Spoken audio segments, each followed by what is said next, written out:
I'm going to call this meeting to order at 6:31 p.m. Hello, everybody. Thank you all for joining us. I do have one change to the agenda, and it is very, very minuscule. And that is that I'd like to, under our items for discussion, we have anti-racism policy followed by budget, and I'd like to reverse those two. Does anybody have any objection to that? Okay, hearing none. So we're gonna reverse budget and anti-racism, right? Yep. Good. I'm gonna actually do that right on here. How about that? Okay. If you could just copy that and paste it right into the chat, David, that would be, I think, most helpful. will. Okay, so the next, let's see, call to order did it. Changes to the agenda. Okay. The next, oh, Nancy's here. Oh, good. Nancy. Oh, now she's gone. Gone. So close. I suspect she'll be back. There she is. Hello, Nancy.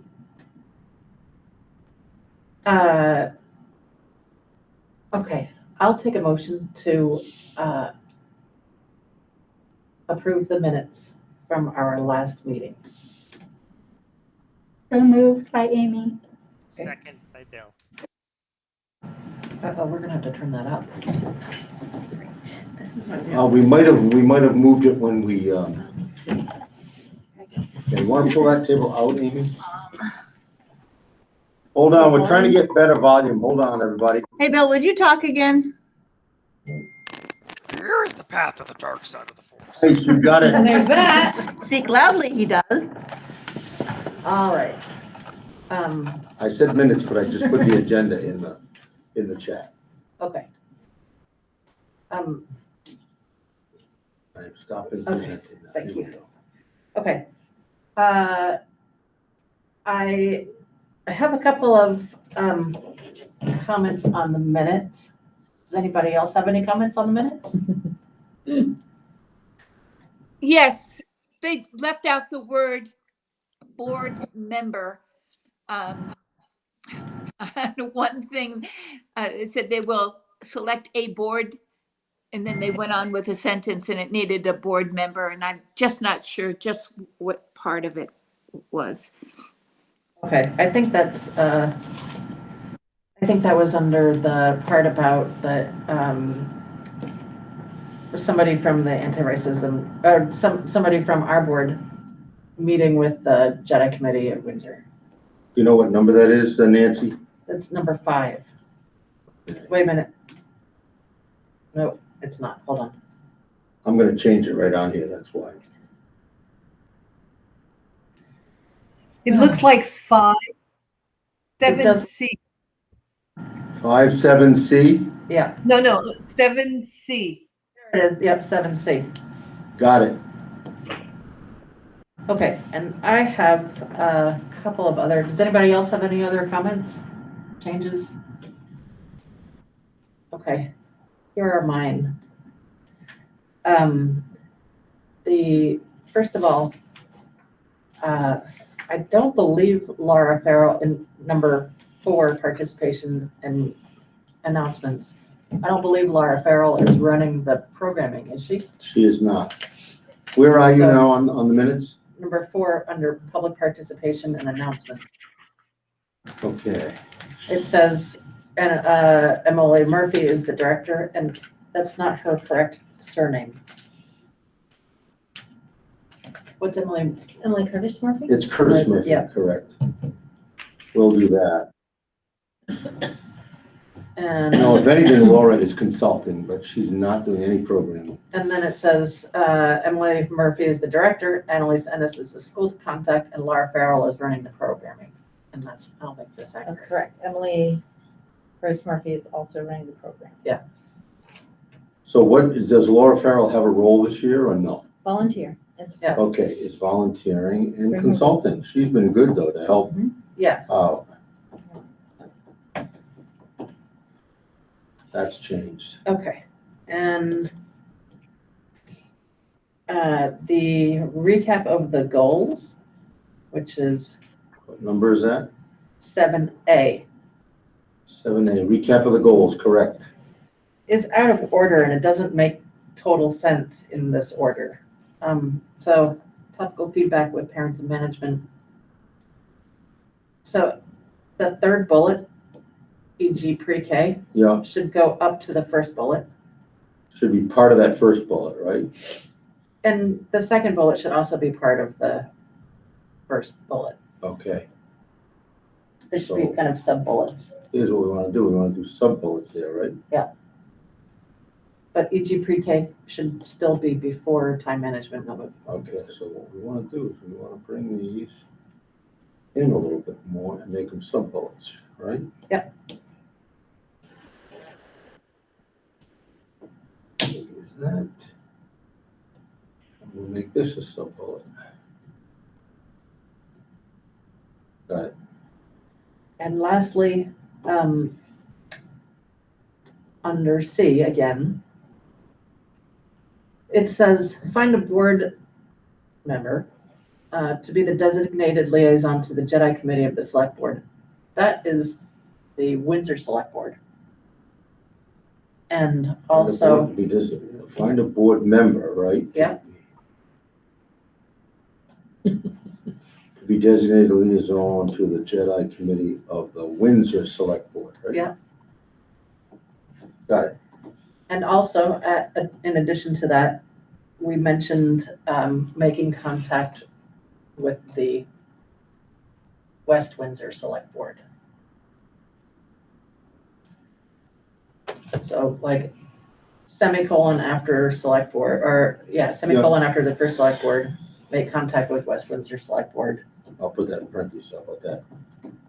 No, just add a semicolon after the, find a board member to be the designated liaison to Jedi Committee of the Windsor Select Board, semicolon, make contact with the West Windsor Select Board. Okay.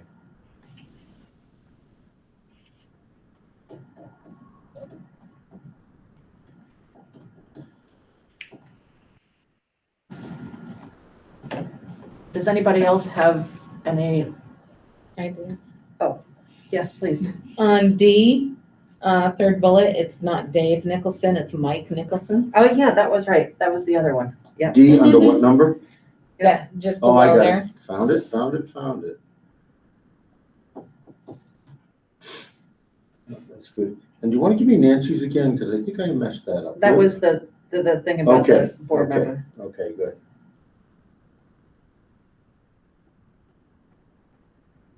Okay, Think we got it? I think so. So all those in favor of approving the minutes as amended, please, oh, shoot. Gotta call the names. Bill, are you in favor of approving the minutes as amended? Yes. Davis, are you in favor of approving the minutes as amended? Yes. Rebecca, are you in favor of approving the minutes as amended? Yes. And Nancy, are you in favor of approving the minutes as amended? Yes. And Amy? Yeah. Sorry. Amy, are you in favor of approving the minutes as amended? Yes. And I am also in favor of approving the minutes as amended. So that's unanimous. That's great. No abstentions. Okay. Elizabeth, could we do that more quickly by each one of us just coming in and say our name and we approve and just do the kind of thing much faster? Oh, if you think, sure, absolutely. Good, try it. Do you want to try to do it by the list that's on the right, the people list? We're gonna have different people listed. Yeah, Yeah, people have, okay. and that's, this is Amy. And the problem is everyone will try to speak at once, and that doesn't work with Zoom or Google Meet or a virtual meeting. So Unless you have think an it- alphabetical list. well, even there. Yeah, And I think it also, even though it's everybody speaking up, it still has to be a roll call, Yeah. And, unfortunately. and I think if our names are called, it will work more quickly and more efficiently than everyone trying to speak at once. Okay. we're getting better at it. Sorry. Okay, public participation for items not related to the agenda. Does anybody have anything they'd like to say? Okay. Any announcements? Buddy? Okay. Principals report. Who's gonna start? Kate, do you want to put your hand up? You don't need your volume. Yeah, can you hear me? Yes, we can. Okay, I'm sure you can hear my kids fighting in the background too, but we'll do our best here. I am going to.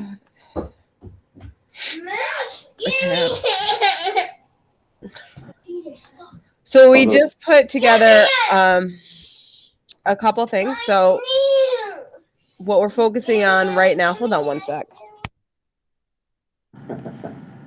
I can take over as you. I got it. What we're focusing on right now, or what we're dealing with right now, is a return kind of to normalcy. So I highlighted a couple of those things that we maybe didn't even know how much we missed last year, which was our shop is back open, our theater is back open. We had a modified homecoming this year.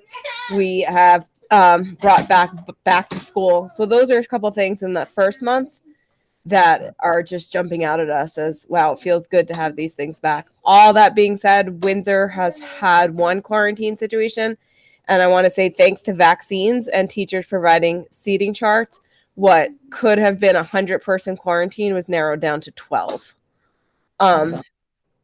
Elizabeth and the rest of the nurses are still working doubly hard. I just wanted to point that out.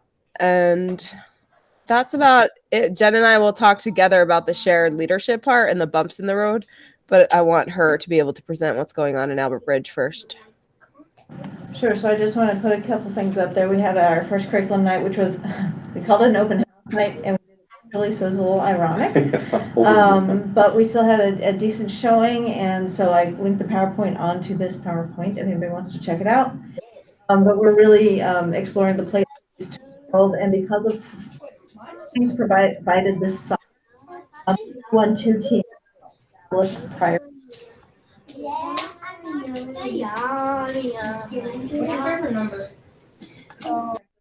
Interested. They're getting into a what unit? The harvest unit, so for our themes across the years, so Maple is our March area, February, March time. We're trying to do a harvest one, which is after we do the first 6 weeks of school, which is always about community building, and then we're gonna start building on a harvest theme. And there's just some fun pictures there of kids exploring the world around them, being scientists, acting as scientists. All right, bumps in the road. Bumps in the road.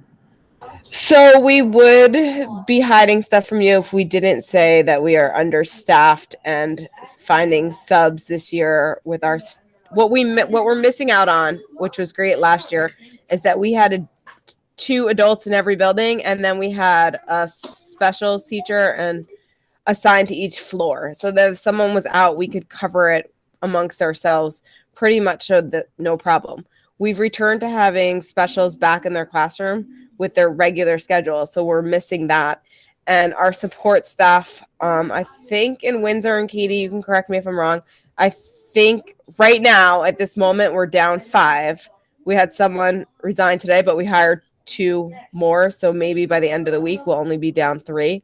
So those things combined with the fact that we didn't fill our interventionist positions, and it's not from a lack of trying, it's from a lack of applications, means that we're just understaffed and we don't have enough subs. And when teachers call out, Colleen, myself, and Jennifer there'll be a week where we're subbing every day, not the whole day, but for an hour or 2 hours.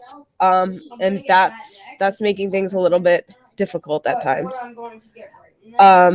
What we're seeing at Windsor, and the students are very open about it, as much as they gave feedback last year that the remote learning was so hard, they are struggling with the adjustment back to full day. I would say anecdotally that their, for lack of a better word, their reliance or their addiction to social media has just gotten worse with all that time they had at home and during quarantine, I guess, because that's what they relied on for socialization. But we're dealing with social media problems on a weekly, if not daily basis. Jen, I think you added the next two. You could take over. Yeah, so certainly ditto what they're saying. Staffing right now is a real challenge. Subbing is a real challenge, and people having to take off because their kids being quarantined or they've got some symptoms, and it's really hard. All schools across the SU, as I understand, are down because we just can't find people to take the positions. Not because don't have them out there, but it's really hard to find people. One of the things we are hearing a lot about is staff stress. We heard about it from our unions leaders today, and I think that's kind of multiple areas that are leading to that. I think one is probably the leading cause, if I were to rank them in, as I understand it, is really a sense of fatigue. So we think about trauma as either an acute event, a specific event, or lots of repeated events over time. And this is that chronic toxic stress that if you don't take a break from it, it changes how your brain functions and puts you more and more into the amygdala area of your brain. So I think what we've got right now is a lot of fatigue of trying to deal with this tipping point of high stress across our staff. And I think there's a couple of reasons for that. One is we're still in these kind of COVID new rules situation. And now it's less clear than last year. Last year we had some pretty clear guidelines on what to do, and it kind of stayed stable once we figured it out. Now there's all these nuances to the rules. So everybody's trying to figure out, do I have to stay home? Can I come in? Can I teach with some of my kids in the class? So there's a lot of nuances to it that they're constantly adjusting to. And we know that unpredictability causes more stress to the brain. I think another thing that also adds to that is that because of that, the rules are changing all the time too. So it's not only the nuances of it and trying to figure those out, but then we go into each week there's new changes as to what we're expecting of our staff because of the rules coming down. So both of those, I think, add to the cognitive load that our teachers are already struggling with. I mean, all of us probably are struggling with. So I think those two kind of combine to create a less predictable experience, particularly now that we've got staff out and not that second person, as Kate was saying, back up in the room. So before we had essentially two adults that could function in a room. So if one was out the other and the kids didn't notice that bump so much, right? The teachers could handle that. They could talk back and forth. And so it wasn't nearly as disruptive as it is now when somebody's out and we're trying to fill that one day with, 5 of us jumping in whenever we can without disrupting major portions of another part of our day. I think another thing is Kate mentioned is the children in that second half of the day, and not just anecdotally, but numbers wise, we've got a lot more kids blowing out in the afternoons. They're clearly like the stamina has not built up yet. And of course, kids blowing out in the afternoon creates more stress on the staff, right? And we know stress lives in the nervous system, which then when we're paying attention to our amygdala and all the energy is going there, the rest of our organs get less attention, and that creates illness and things like that. So I think these are kind of snowballing issues that are going on. I think there's a couple of other things that feel like the afternoon slots that we put in place to try and create that collaborative time, I think because we're still hashing it out, also creates some unpredictability for some people. And they're still trying to figure out what that means. We're still trying to figure out how best to do that. So when we talk about collaborative time, we talked to the union today, and one was like, we got 8 people around the table for 45 minutes trying to figure something out. I'm like, ding, who's going to figure something out in 8 minutes with 8 people around in 45 minutes? That's really hard. That's got to be frustrating. So I think one of the things we were thinking of as we move forward is how do we adjust that? So we're trying to alleviate staff stress while still meeting the goals of supporting and having teachers working together and learning from each other. Because we know prior to COVID, that was some of their best time. They always told us we love working with our teams, our grade alike teams. We love working with our cohort of science teachers, whatever. Like, that was really powerful time. So we're trying to set that up. We just haven't figured out how to do it in a short 45-minute blast. And then we've got these other things that are going on, like our Thursday and Wednesday meetings that we're still trying to hash out. And they're just worried about what that's going to feel like when it actually comes into place. So there's a lot of uncertainty there that's adding to the staff stress. And then just their own worries about their own health. I mean, their own family's health. Those clearly are issues that we all worry about constantly. And so those sit in the back of our brain. So that's that. And then So all that, sorry, Jen, all that being said, we still have our eyes kind of on the prize here and on the goal and what our shared leadership and resources look like. So we do have weekly in our calendar a meeting for Jennifer, Colleen, and myself, followed by a meeting with the three of us in central office. However, due to our responsibilities to cover classrooms and to make sure everything's running smoothly, we have not actually followed through on that. We haven't met. We do communicate, often by phone or text or emails, and we're not pushing this aside. It just physically hasn't been able to happen with the three of us covering classrooms. We have 28 staff to observe at least once this year. Many of them are twice, and we are sharing that among us. It's not just whatever admin happens to be in your building. We've shared it evenly among the three of us. We have one K-6 counselor between the two schools. We want to see how this works this year. And we also have our ideas and our visions about what we want our middle school to look like, and possibly using the opening for the counselor at ABS to provide one who specializes in middle school to meet that need. Tracy Kohler is our librarian. She's working at ABS 1 day a week. One of our big goals that we have is more interactions between the students, particularly at grades 4 to 6. And Jennifer talked about the choice PLCs that we have on Wednesdays. We've actually added that as a choice PLC. We're calling it outreach. And the staff that choose to work on that, I think I'm the admin at the head of that one, will work on outreach to all the schools in our SU and events that we can do together, whether it be a show at our theater or a lesson in our shop or free snacks at a football game, something like that. But what we can do to get our students together more. And I think that's it, unless Jen or Colleen hopped on, have anything else to add. Nancy. Oh, Nancy and Rebecca have questions. Nancy, you go first. When I first saw the schedule for what you do after school and everything, maybe it was a 2-week schedule and this is going to happen this day, is that fluid? Because I wondered if people are getting together to create a program to mix science and math or whatever, if 45 minutes isn't enough when you are trying to create a special, not event, but learning for kids. And I'm sorry that I can't figure out the word I wanted to say, but is that a fluid thing? Because it seemed to me it was so broken up into 45 minutes and you wouldn't see that group again for another week or two. And I don't know how that's going to work. Is it working? I think it's very context specific right now. So I know in Albert Bridge, like the same group's meeting on Monday and Friday every week. So they meet for 2 times a week for 45 minutes.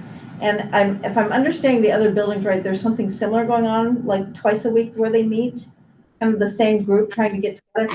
But right, it's like these quick snippets of trying to put your head into the idea. And I think one of the things we're trying to figure out is how to make it work better for people. Good. Thanks. I think the other thing, just to chime in, Nancy, not only is it time, because we're trying to work on that and extend time. Just today we met with the union leaders on this issue of time, and we did take a look also at those Friday release days where there's a more extended period of time on those release days, and maybe allowing some of that interdisciplinary work to be done then, and The other thing that we're finding, however, though, is not every single teacher is skilled in doing an interdisciplinary or an integrated unit, right? So again, some of that is related to some training that might need to happen, but I think the teachers are, they are taking a really good shot at it. It's just kind of slowly rolling out. Okay, thanks. Rebecca, I see your hand and I heard your bloop. Thank you, Elizabeth. Kate, this question is for you. You mentioned that students are having problems with the social media piece, and yeah, I can see that. It's, as you mentioned, it's understandable after a year of being on social media. One is, have you shared, has the school maybe shared this with parents, sort of to get them on board on some of the challenges right now that their children are experiencing, to just get a flavor to see if they can be supportive in helping you guys gals move forward in dealing with this issue? Because yeah, I believe it's a real issue.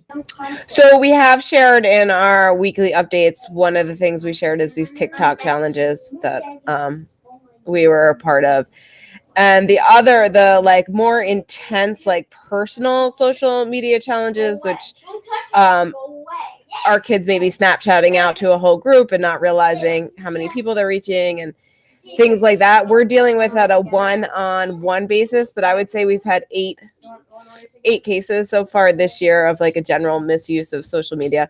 And we've talked to all those parents, but we are looking at what are their options, whether through our school resource officer or Julie Gadet. I'm not sure. I think you guys must know her.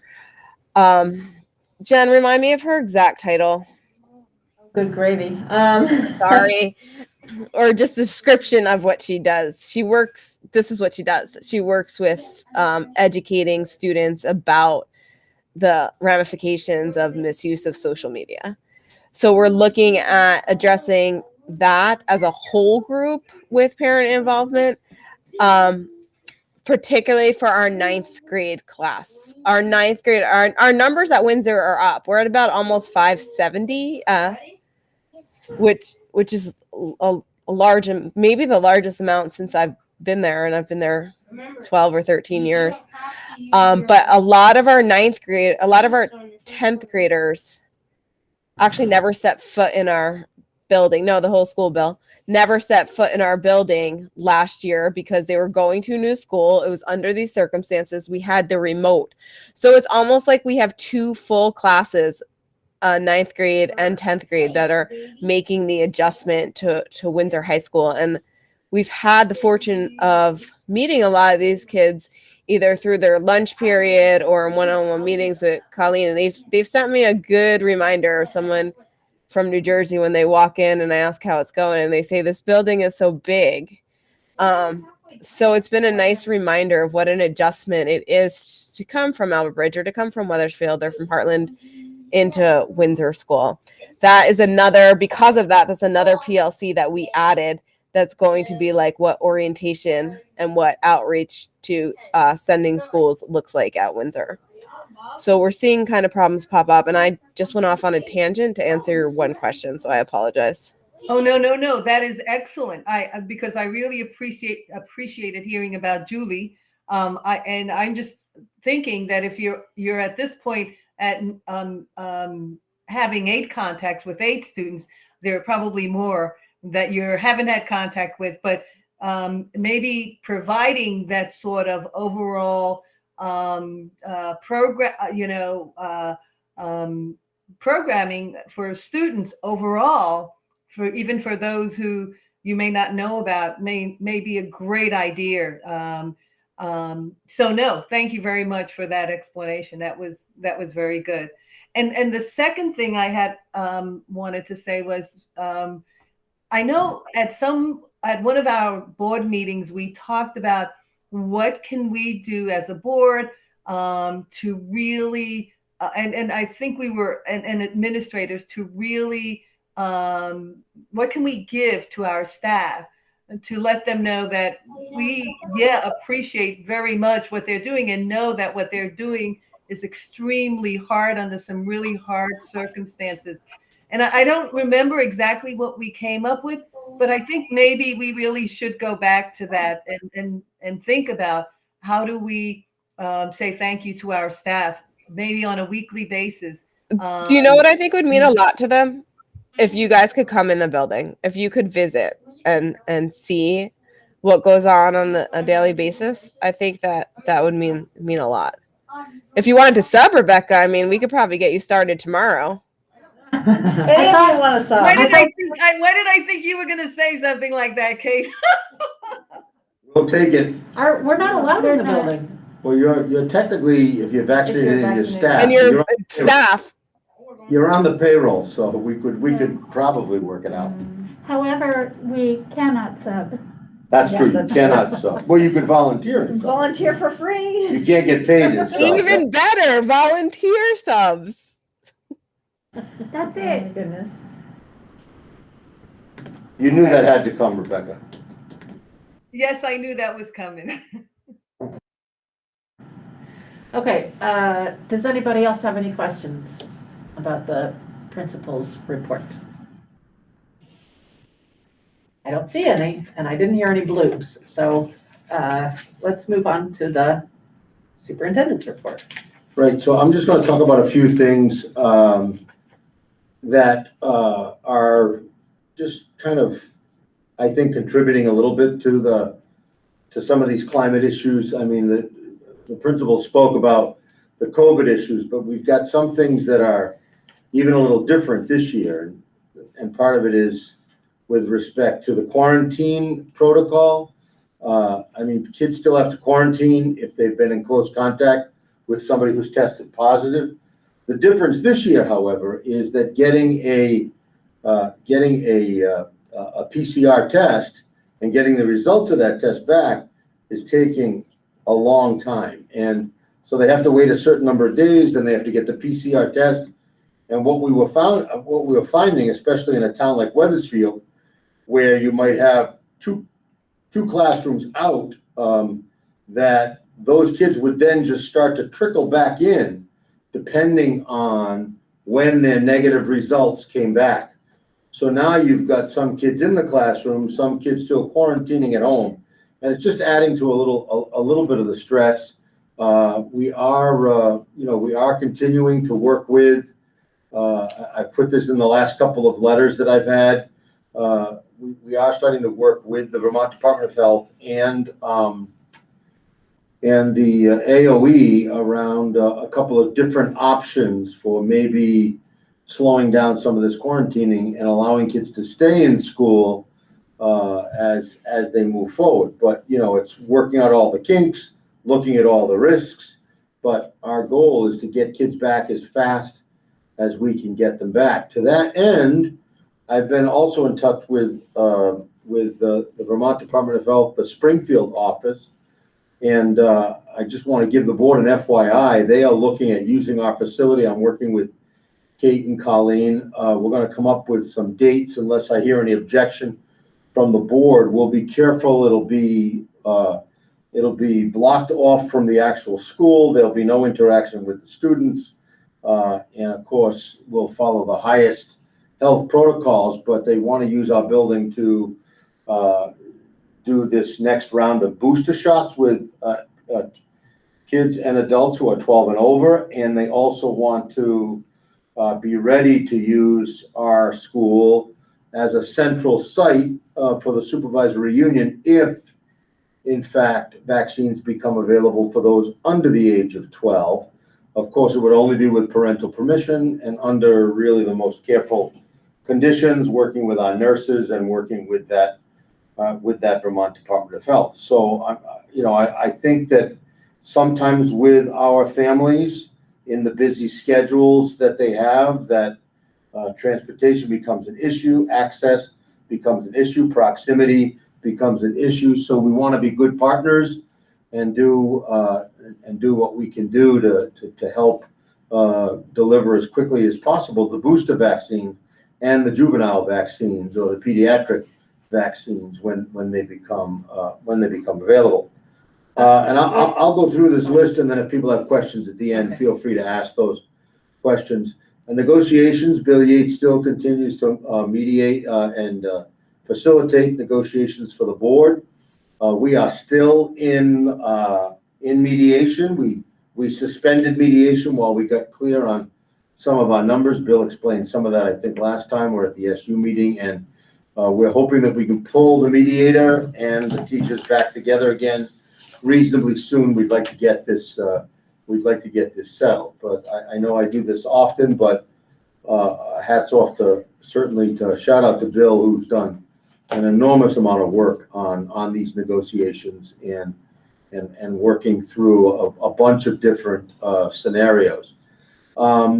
We have the supervisory union budget. I know we're going to talk budget locally, but the supervisory union budget is in development stage. We've had a meeting, 2 meetings now with the budget committee. Your representative on that team is Rebecca. Rebecca has been at those meetings, and we have another one coming up hopefully this week if we can schedule it, in preparation for trying to get a reasonable draft out, whatever reasonable means, by the end of this month. I will also say that if anybody, and I know, Amy, you may want to speak more to this, but if anybody wants to be a part of the Vermont School Boards Association conference, I think it's still in person at Lake Maury. Yes. Okay. Oh, it is? So they haven't changed it to remote yet, right? I mean, it's No, still in But you person. said at the call the other night that it was. The annual meeting. Oh, the annual meeting. Okay. Yeah. Right, Okay. right. The annual meeting is just a Okay. separate It's part virtual, of the. right. Yeah. Okay. But the But conference is still, conference itself, at this point in time, is November 4th and 5th at Lake Maury. right, November 4th and 5th. So I just want to keep reminding board members of that. You can go on the Vermont School Boards Association website. If you want to register, you could let Lori know or me, and we can get you registered because you're entitled to that kind of staff development. You have professional development money. You don't have to go both days. You can go one day. You can go a half a day, but Lori can work that out and get you registered if you're interested. So just contact us here at the office, and anyone who's been to one of those conferences will tell you there's an awful lot of information. Stay tuned, because having been now a couple of meetings that have gone from in-person to virtual, we'll have to just pay close attention, because that could still happen, but even virtually, it's a great meeting. And last but not least, and then I'll take questions, I think this is an issue with the interventionists. We have not been able to. Angie's certainly budgeted for intervention help. We've got that work, the money's available, but at this point, we don't have the teachers to do it. We're not, both from a support staff standpoint, but from a licensed teacher standpoint, the pickings are still pretty slim. The market is not really good right now, and we keep those advertisements refreshed. So we're looking at maybe a new plan where maybe we would offer stipends to our existing teachers who might offer some of that intervention after school hours. It's in the very early stages. We just talked about it today with the association and with the union. We'd have to certainly agree on a rate and set up some kind of a process for that. But again, we are in the recovery mode now from everything that went on last year, and given the limitations of this year, it's sort of slowing it down a little bit. So we'll keep you posted on that. But it seems like the staff want to help out if they can. But again, if they're tutoring or providing that kind of remedial work, there has to be some remuneration. So that's it. If you have any questions, I can answer them. I have a question. I'm going to look at you over this way. That's good, because you don't need to look at me. Right? That's good. Yeah. My question is, if it does come to pass that there is a vaccine clinic at Windsor School, will it be open to everybody who's not vaccinated? Who will be open to? It'll only be a booster clinic, so you'll have to be vaccinated to be Okay, able to enter that building and get that booster shot. Yeah, okay. sorry I didn't make that clear. Yeah. Now, of course, with the pediatric vaccination, which is still down the road a piece, that would be different, because obviously those would be first-time vaccinations for those kids under the age of 12. But this would only be for vaccinated adults. Okay, so will be open to everybody who has been vaccinated already? Yes. Anybody? Anybody. And we'll announce that. There are gonna be, hopefully 2 or 3 different dates. I'll let people know. There'll be advertisements about that. I don't have the dates solidified yet, but after this meeting, I planned on trying to get that a little bit more organized and solid with. Yeah, David, the to get a booster, you have to have had I believe the Moderna vaccine. So Pfizer. I think it's the Pfizer. Pfizer, Yeah. okay. Well, I knew a 50-50. It's one of those. You flip a One coin. of Yeah. those, yeah. In my understanding, it's only open for certain age levels in Vermont, and those that are at risk health-wise, and those who are at close contact with the public. It's not open to everybody. Yeah, no, but I think they'll be clear in the guidelines, to be honest with you. I didn't chase that, but my understanding is they are starting to really open up that bandwidth of who can get that booster shot when they're available. I thought they had changed it to basically anybody who's been vaccinated. Is that No. not true right now? No. Okay. Only Pfizer. And they just announced today that they're, I think they're meeting this week about Moderna. Yeah, Yeah, Moderna. Well, I didn't mean just the Pfizer, but I thought at first you're absolutely right, Bill, that it was for people of a certain age and immune compromised. I thought for Pfizer, it was now because they had so many doses, they were opening up to anybody that had already had 2 Pfizer Yeah, shots. that hasn't been announced yet. At least I Okay. have not heard it. That might be in the beginning stages. and I heard on VPR, all things considered, Yeah. Okay. that it was still only for a certain Okay. age. And risk. Yeah, Amy still thinks it's in a risk pool. It's Yeah. restricted. Yeah. We'll make that clear when we put the announcement out. But I mean, thinking about the pediatric ones, we may want to sort of think about the future, the possibility of it being approved at the end of October. At least what I'm reading is pretty good. I don't know if they're talking about approving it for emergency use or for general use, but it may be a good idea to think about something in December, just sort of preliminary plans if that vaccine opens up for a wider range of school children. It's for emergency use, Bill. It's not full approval yet. Would not be full approval. I guess my question would be to the board members, if anybody has any strong opinions one way or another in terms of those pediatric vaccines. If they're not fully approved, do people feel okay making those available at the building? Yes, I see David shaking his head. Yeah, I think it'd be, with parent approval, I think we'd be doing a huge service to make it available on a wider, for people with children to come in and get their children vaccinated if they wanted to. I think that'd be a great service instead of, having them go through their pediatric doctor or through the hospital, but just to have a nice large area. They can do it, yeah. They scoped out a nice, and thanks to Kate and Colleen and Jim, I mean, we've got an area all scoped out where we think it can happen. It's again, it's still in the planning stages, but it's just good. David, did we not put that, just to also get the community and parent input, did we not put that, I think the principals put that out on a questionnaire to the parents?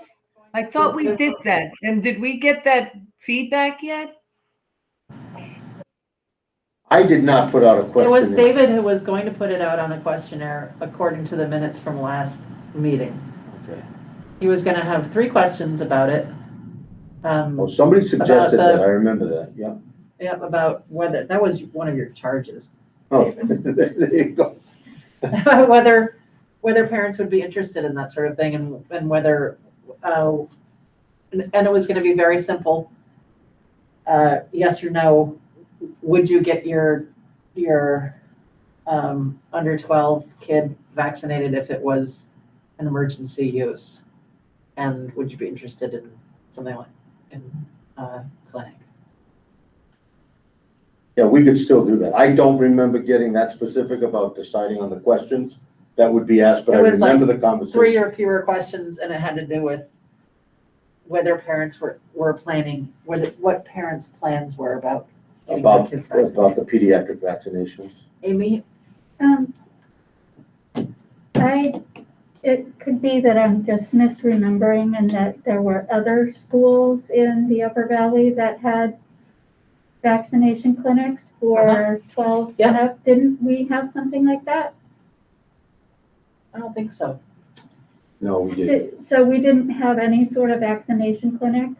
No. Not even for, I thought, We had it for flu shot. We didn't have it for, I don't think we had it for, okay, where our Had the our big kids flu had to shot. go over to Ascutney. okay. Because for some reason I thought we had that and, okay. Yeah, we never did the mind. big flu thing. So Angie didn't Yeah, put so I guess, together a I think Google Hartford survey. did, maybe, We'll figure Yep, it out. Hartford. Sure. yeah. Nancy, I see your hand. And you're muted. Quick and a little off the subject, are we having a flu shot thing again this year? I don't know, has anybody contacted the schools? I don't know, but I'm happy to reach out to Jill Lord to see if she's able to help organize it like she did last time, and then reach out to the nurses if you'd like. I know it's on their radar. I know Elizabeth has said to me that she was thinking of trying to get it to be so we could have it when we have it outside still, which is what we did other years out behind the high school. And that's open to the public. It's not just open to our school. Bill and then Colleen. Oh, Colleen, you took your hand down. Just gonna say something. Bill. Yeah, I don't know how if about- anyone else is aware of it, but there are some significant monies available to motivate students to get vaccinated through the state of Vermont. And it's based upon reaching particular goals. I don't know if anyone at the central office or the Windsor has looked into that, but I mean, some of these grants are up to $10,000 if you get to a certain percentage of your school population vaccinated. I listened to it when the governor was talking. And I haven't really heard anything else about it, but I know those are available and you have to apply for them. But imagine what, sort of interesting event you could plan with $10,000 at, the Windsor School in Albert Bridge if you had $10,000 to kind of toss into it. Be an awfully big pizza party if you're able to get your students to get vaccinated. But I don't know if anyone's looked into it. No, I didn't even know about it, Bill, but if you have a link or something to that, I mean, we can do a little diving ourselves, but just send that to me. I thought it was going to be available in November. I'll get it to the principals. I have not seen it. Rebecca and then Davis. I was really sold when Wendy spoke about how when her son decided to become vaccinated. And it was only after he heard the information and informed himself. And I just think that, and I think that was recommended, that maybe there can be an investment in providing what Bill is talking about on some level, the information. So because there is so much misinformation available that it would be great if providing information to the community and to students, but to parents, and would be great before, and not before, but as we're moving in that direction of bringing in a clinic into the school. Thank you. Davis? Yeah, Bill, I just want to make sure I'm understanding this. Is the grant funding available as a reward for meeting those benchmarks, or is it available to help a school meet those benchmarks?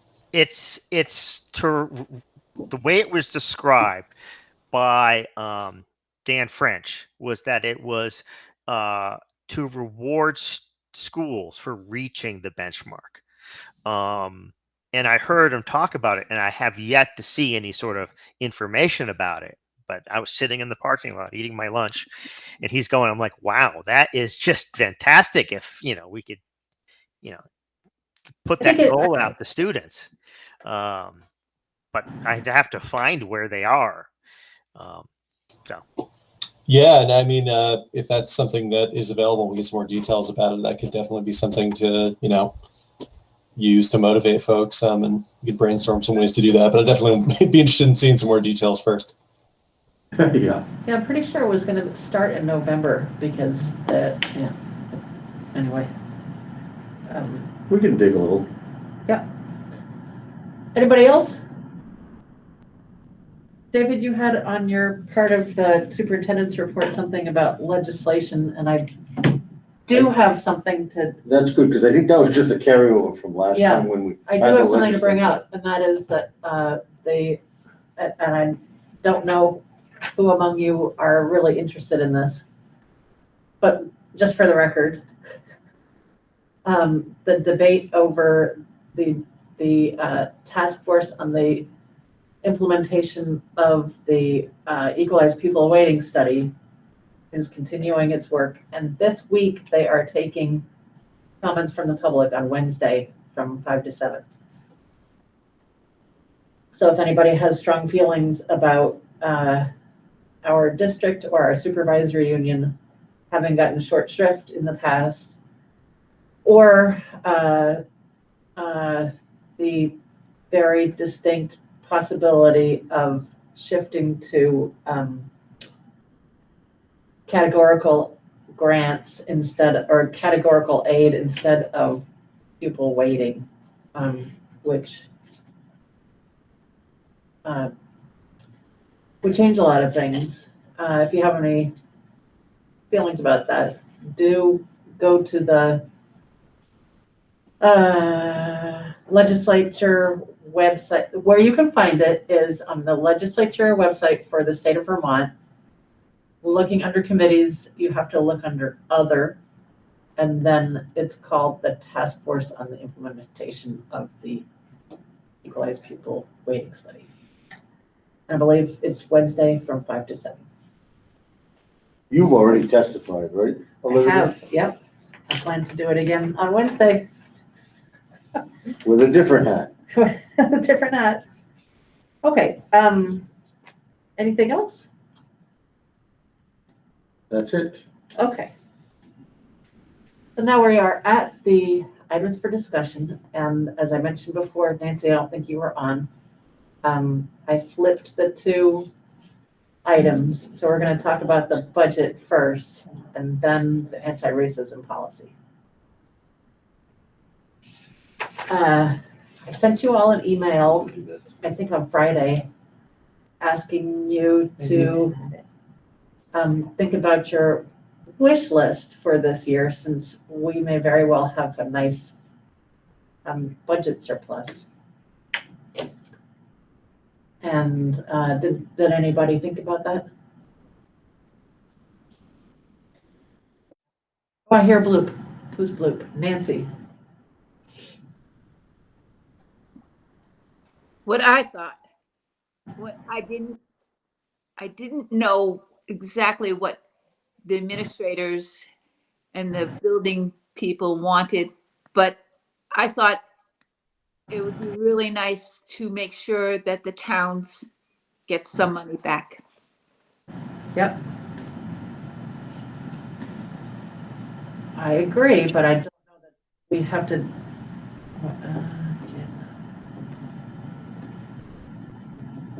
Okay, Rebecca?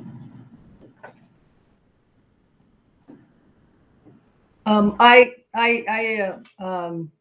agree with Nancy. I thought it's just been a really tough couple of years for people overall, and I know that we have we have a good number of people in this community, at least, that are living on a fixed income, and I'm sure that they would appreciate it.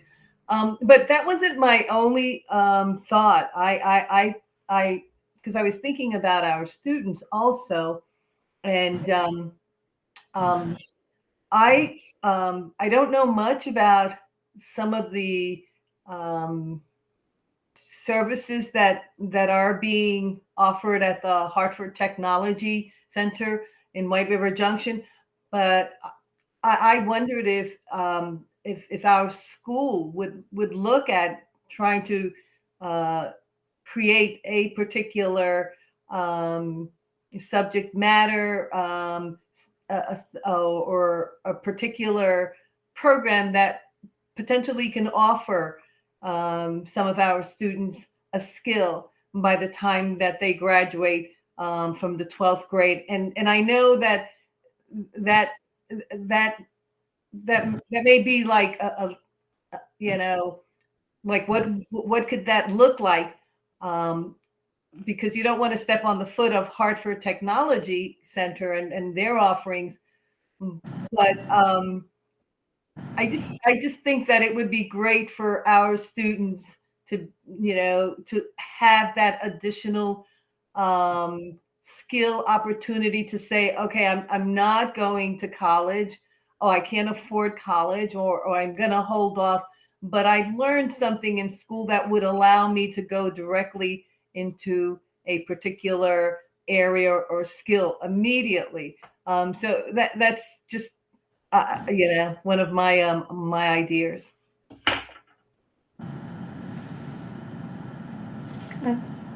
Yep, Amy. That's where flexible pathways comes into play. That's how I wrote it down. So if we were to have maybe a broader scope of enticing kids to look at a wider range of opportunities and maybe work with the community for internships or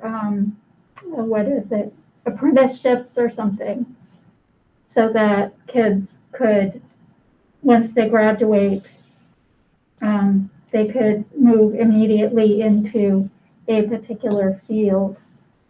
And we also send students to the Hartford Technical Yeah, we Program. do. But the one thing that we need to take into consideration before we start any sort of program, this money that we will have next year, our surplus, that's a one-time thing. There's no guarantee that it's going to be there again. Yeah. And so what we think of now, we need to think in terms of sustainability. And there's also, in the past, when we've had any sort of surplus, we've always given part of it, at least part of it, back to the taxpayers, and then had a plan. It's usually gone to our, Capital. our capital improvement, just so we have kind of a rainy day fund of what will our buildings need in a couple of years. But if we were to maybe put some money aside for, I don't know, arts programs, that's where I lean. I think we've spent so much time and energy in the STEM realm that sometimes we've Yep. neglected the idea that the arts can also be STEM related. I have 4 ideas myself. But again, I think we need to concentrate on something that is, we can Shovel ready. sustain. One-time Shovel ready. expense. One-time expense. That's a good point. Is creating an endowment an idea that could be like one-time shovel ready? I don't, You put X amount aside and then every year you take the interest of that and use it for something? is that possible to do by a district? I don't know if you're allowed to do that. We'd have to check. A nice try, but I don't know. I don't think you can make. You used to be able to do that. It was called arbitrage, but I don't think you can do it anymore. We'll look at that. That's good. Yeah, I Interesting. think that might Creative. have something You want to to do give us your? with equity across the state. Yeah. And You want to give the us your? lack thereof. Here are mine. Ready? I think that we should use some of the money to thank our teachers, staff, and admins in a big way for what they've had to do and put up with in the last year and a half. And what I mean is, we've had a rousing dinner table discussion at our house over what could be done. And in the end, it wasn't the possibility of sending everybody to the Woodstock Inn and having them have spa treatments at their will. And it wasn't sending everybody up to Jay Peak with their families and letting them do whatever they wanted to do up there. But in fact, because some people call it forced fun. You're gonna make us do that. No. At our dinner table, we thought cash would be the best possible way to thank our staff, admins, and teachers for all that they've done. Rebecca, you're talking about, you've said it, we've said it many times. We have the ability to do it, and I think we should do it. And there is an argument that I can predict, which is that it wouldn't be equitable for the other members of our supervisory union. However, part of the reason that we have this is that we merged into one district. And had the other schools in our supervisory union merged in with us, they would be enjoying the same surplus. Share the wealth.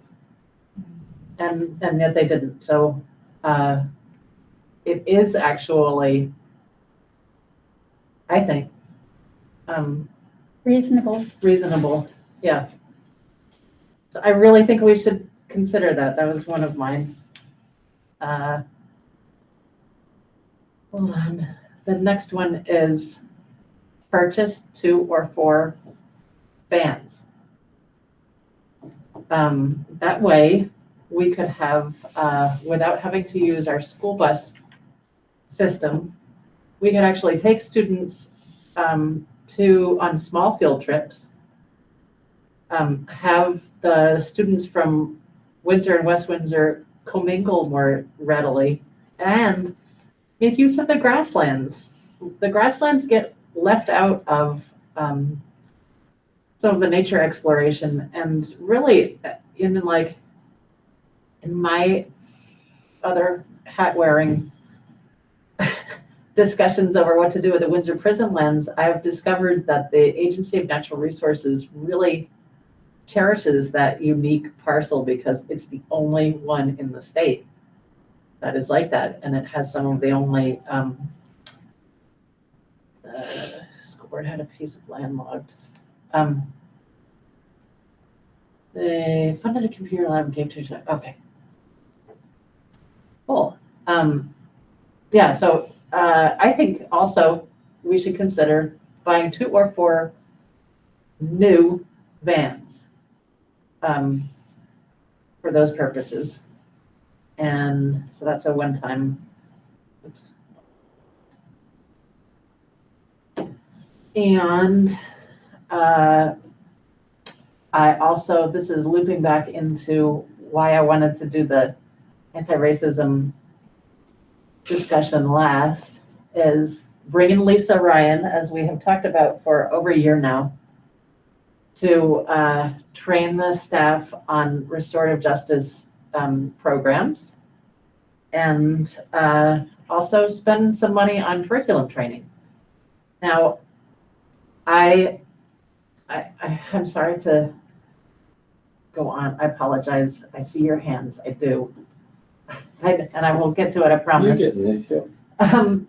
But I just, in the last couple of weeks, was honored to be part of the looking at the educational quality standards as they ramp up towards Act 1 implementation. And I've been really contemplating a lot about Act 1 implementation, and there is no, it's going to be like, I mean, we are going to add a social equity coordinator. Every supervisory union in the entire state is going to add one. It's going to be like having a superintendent. And it's going to be a permanent position for everybody, and it's going to be ongoing, and it'll be, you know, an added administrative position, which is great. But I think it would really behoove our district to provide that kind of expert training to curriculum training to our teachers, spend the actual money to get it done right. And it could be it doesn't have to be ongoing, because once we get an equity coordinator, they can manage the time after that. It could be part of their budget, but if we invested, we're talking about what we want to invest in. If we invested in that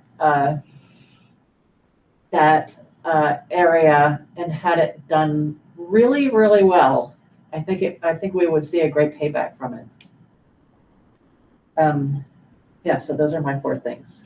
I got 3. I'm not sure I got 4. So it was Thank the teachers. thank the teachers in a Purchase big bands. way, purchase the bands, So hire Lisa Ryan for the restorative justice, What was the last one?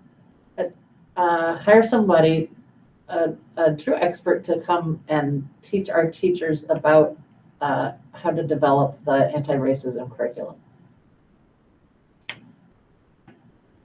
Or how to, Yeah, not necessarily develop and integrate.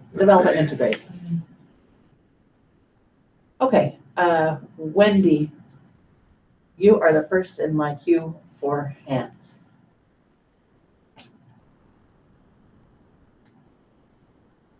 Wendy? Did we lose Wendy? Any consideration of what students might spend some money on? I know like there's a lot of chatter as far as athletics go. People want to see lights and other types of field work too. Turf fields are common to other high schools, but we don't have those amenities that some students really would rather see, as it's something that really brings communities together and it can be enjoyable. That's Wendy's all right.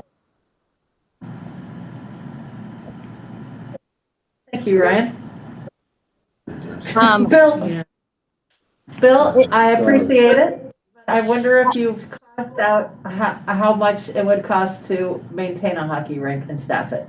Bill's wanted that hockey rink for a long time. We'll talk to Hartford before you do that. and not yet, Bill. You'll cripple our winter programs. We don't have enough students yet. Hold on. Anyways, what I was going to also just say along with that is, along with what Rebecca was saying as far as opportunities for students, as a parent of a student who went to the Springfield program, which is sort of an anomaly as opposed to the Hartford, but it was because that was the programming that he wanted and it's only offered in Springfield.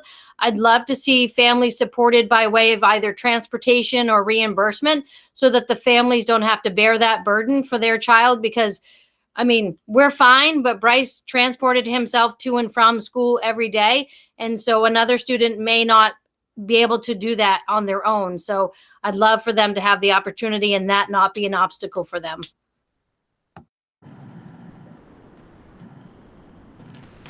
Okay, thank you, Wendy. So how would you rate that one? I'm just keeping a list here. I know you are too. Transportation reimbursement for Okay. traveling to. Yeah. To other programs. Okay. Okay. Bill, you are next in my queue. Bill, you're muted. I think I unmuted myself and then I muted myself. Anyway, to jump off of what Rebecca had talked about and what Wendy talked about. I think in support to vocational programs, I don't know if everyone realizes that when a student signs up for a vocation program, 87% of that tuition is actually paid by the state. And so, it's pretty reasonable to, to encourage students to attend them, but also to create transportation reimbursement. And I know we actually have transportation to Hartford because the cost of those programs are so much supported by state legislature. So, I mean, that's not something that the AOE says, oh, we want to do this. That's in law. Title 16, Chapter 037. The state pays for 87% of tuition for vocational training. The other piece about, sort of long-term goals for funding, I think one of my long-term goals is to make it, even though I've kind of failed this year, to make it attractive for individuals to come work in our school district who are new teachers. I mean, to be able to create that, to be able to hire teachers right after they finish college, because the pickings are so slim for experienced teachers.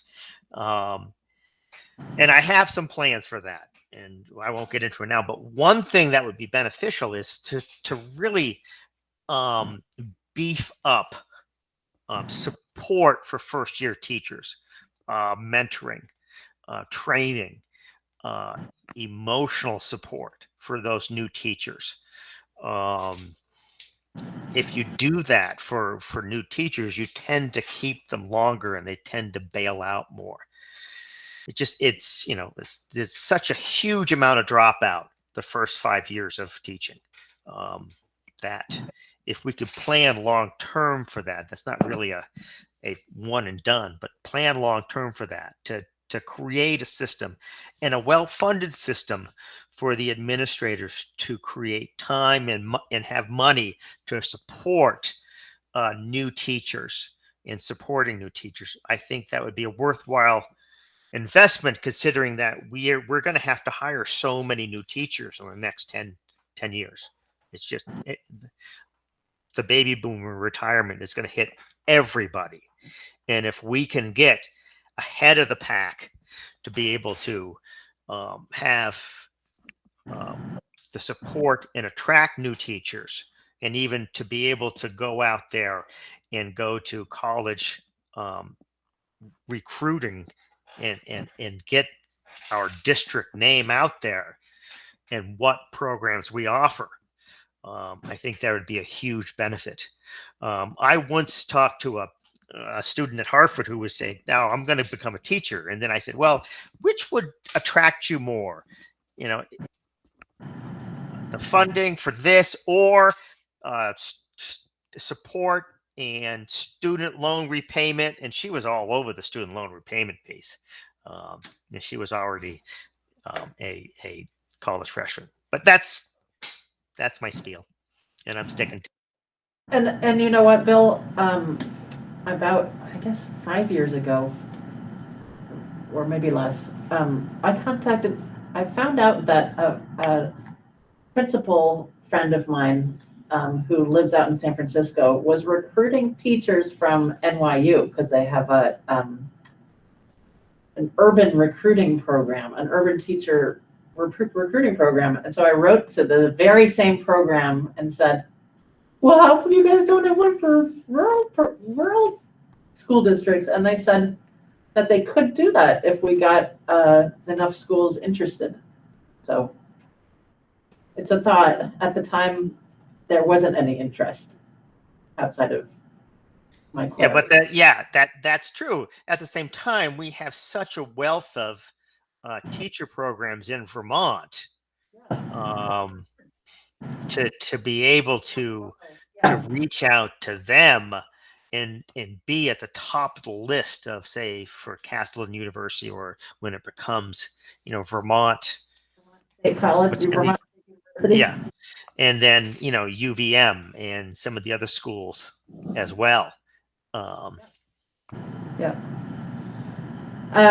Davis and then Colleen. There's Colleen. Okay. Yeah, I've heard so many good ideas so far. I don't have too much substantive to add. The ideas that I had were sort of along the lines of what Amy had alluded to with finding those connections between STEM and the arts. I don't know exactly what sort of hardware or programming needs the Windsor School or schools in our district would need, but I think of things like there's like music technology you can get. There's certain kinds of getting MIDI controllers or software that allows students to do some sound engineering on site. I'm not sure if that's something that's already there, but it certainly wasn't a resource the last I was aware at Windsor Schools. And then also just thinking about some of the visual art technology, whether it's Photoshop licenses, high definition scanners, that sort of thing. They could help to build some of those bridges between technology and the arts, because sort of along the same lines of thinking around vocational programs, students who are interested in going into the arts as a career, especially nowadays, it is very tied to technology, and the more opportunities you give students earlier on to interact with some of those interfaces, the more success you're setting them up for later. So that's my 2 cents. I'm amazed at all of these ideas. It's getting my brain turning around a little bit. But yeah, that's what I got. Thanks. Colleen? Yeah, I was just going to say, I also agree with so many great ideas. I love the idea, Davis, that you just mentioned. I was going to say our thinking about surplus wish list. I was going to say kind of our sound system in our theater, something around sound engineering. We do have a little bit of everything you've talked about, Davis, but not to the amounts that I would like to have for our students. So that would be something that could be purchased and there for a while. Other things that Kate and I have talked about that we can talk about with our team, even I think Jen's been even in on some of these thoughts about like some upgrades to our buildings. We've had a change from our library in the past to more of a central hub, like more of an academic center for our students, and that was upgraded in the last couple of years. So thinking about something similar to maybe our cafeteria, some kind of upgrades in that area. I love the idea of the transportation and in a van, because that gives us a lot of flexibility. And as you said that, then I thought about one of the hardest things about having the van is having the driver. So it might be something to consider as a position, even with the van, as a licensed person who has like a bus license. You don't have, well, the thing is, Colleen, that you don't have to, if the bus has 12 or fewer seats, you don't have to have a CDL. I You can- understand that. It's just very hard to pull a teacher or a faculty member off to go do that.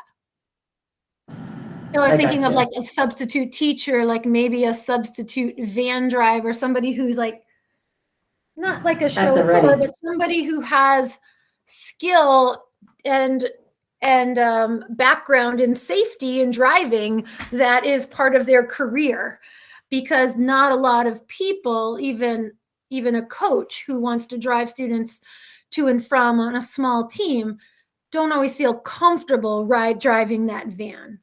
So I guess that's just something to consider, because it's not easy. Like, people will volunteer, but it's a little bit I would be difficult. glad. I was a limo driver in one of my former lives. It could be I had you. to train on that van, and so Right. I can do it. So something Unless- like that. The other piece that you had mentioned about having skills for our students when they graduate, and I liked what Amy said about that's really where our flexible pathways programs comes into. What I like about the flexible pathways and maybe putting some money into that piece is just making more connections, because they're smaller business owners who are taking on some of those internships, little bit different from what Hartford has to offer, or Springfield, as Wendy said. They have their own sets of what skills they want the students to leave with. But when we make those connections to the flexible pathways internships, those are places where people, after they work with our student for a year, they say, I would like to offer you a job, when you graduate high school. So I would say, like, the one that sticks in my head as our original internship where we made great connections in the community was at the hospital, the Dare to Care program. And we had a lot of students who did that program and then went into an LNA program or something like that with the support of Mount Escutney Hospital. So I would like to see maybe some money filtered into our flexible pathways for building our internship programs, because those are places where people really get to know our students and what kind of skills they have and whether or not they're employable to them and if they want students just like them. And then the last thing I was going to say about the Bill's comment about student teachers and retaining teachers. I mean, I definitely love the ideas of giving back to staff. I would never say no to that idea. Our staff, all of our staff works extremely hard and deserve that. But in particular, when you talk about the retaining the new teachers and reaching out to the schools for student teachers, I would say that in the last 6 years, Windsor has had at least one student teacher every year. And we've partnered with Goddard. UVEI is a big one, the Upper Valley Educators Institute, Goddard, UVI, Castleton, and Northern Vermont University. And I think I'm forgetting one that have been more of our recent people. And we've hired at least 3 of them, and many of them have interviewed. So it just like with the internships, we know what we're getting once they do their internship with us. And I think our staff is very welcoming and likes to support new teachers, young teachers in the field. So those were just my thoughts about some of the things mentioned. Thank you, Colleen. Yep. Jennifer. Oh, can I add one more? The one I meant to say first, sorry. Cooling and heating system. We definitely have issues every year with the change in the weather, and I would definitely defer to Mr. Jim Taft on this discussion. But this year, every beginning of the year and every end of the year, when we have extreme heats, the building is sometimes so well insulated that the heat is extremely hard for students to take and adults to take in the building. And we don't have a building-wide cooling system, and some areas in the building are much differently heated than other places. I would say the theater is one that comes to mind right away, some of the larger rooms. And when I think about sometimes there's medical needs that are related to temperature regulation, it would be nice to just have a more regulated building. And that would be probably a very big ticket item to consider for surplus money. You know what, the legislature is a really top priority for the education committee this upcoming session. They're planning to, and I've actually heard Dan French talk about it several times. So it's coming. I wouldn't spend our own district money on it because I know there's going to be state money coming down for it. Because they know how much the buildings themselves have been neglected in the last number of years. Jen's still in the Jennifer? queue. Okay, so if we can do the scholarship and endowment thing, I think that's a great idea. You like that? Or idea. find some other way, and here's why, because we have this big idea summit that we put into our Portrait of a Graduate, and to find a way to make it sustainable over time, I think it's something, the only way it's gonna succeed is if we make it sustainable over time, right? So one of the ideas is to provide a scholarship essentially for teachers to apply to be able to work on their own ideas for the big idea summit or their own innovations or team innovations. And if that's not possible, that's fine. So transportation, I'm a big fan of that idea. A couple of vans could make a huge difference for us because it's incredibly expensive and makes it cost prohibitive for us to do anything outside of our school without walking distance, just because we have so few kids. And we take kids down to Boston every year and we get a 12-seat van and we all stack in there, and that's the way we've done it, but it still costs quite a bit just to rent one.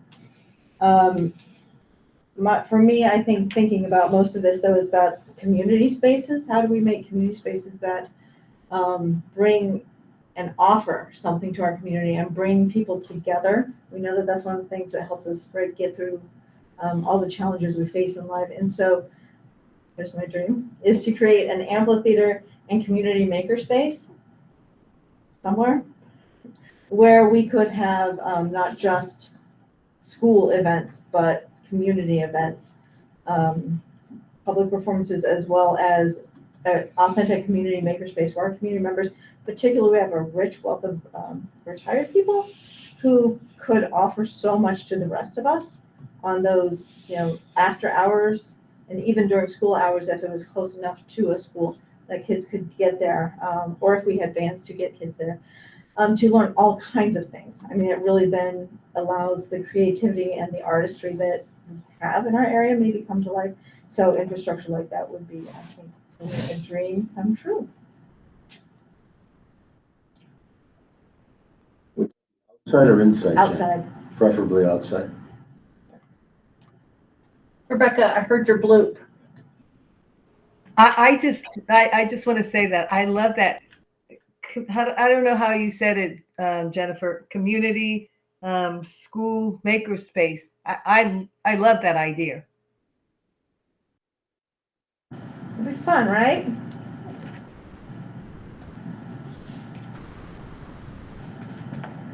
You got one vote. Yeah.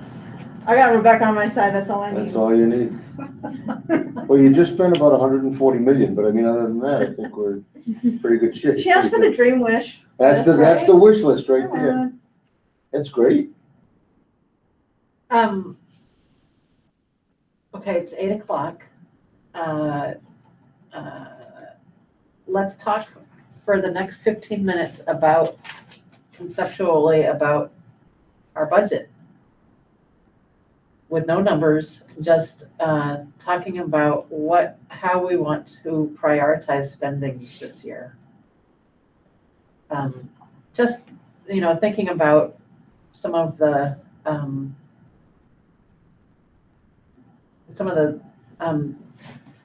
things that we say we want to do. We will have to set aside money for but that's at the SU level, the equity stuff. Yeah, that's going to be part of your assessment. Does anybody have any thoughts about the budget?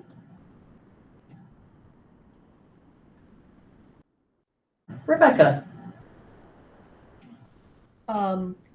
I had an opportunity to go online and just to look at other school budgets, and two that I looked at was the Burlington budget process and also the CVSD budget process. And I think there's an effort in the Burlington area to really create a model budget or budget model. I'm not sure exactly how they put it, but it really is a process that focuses on three, from what I understood it, three particular areas. It focuses on staff, making sure that the needs of staff are met in the classroom and outside of the classroom.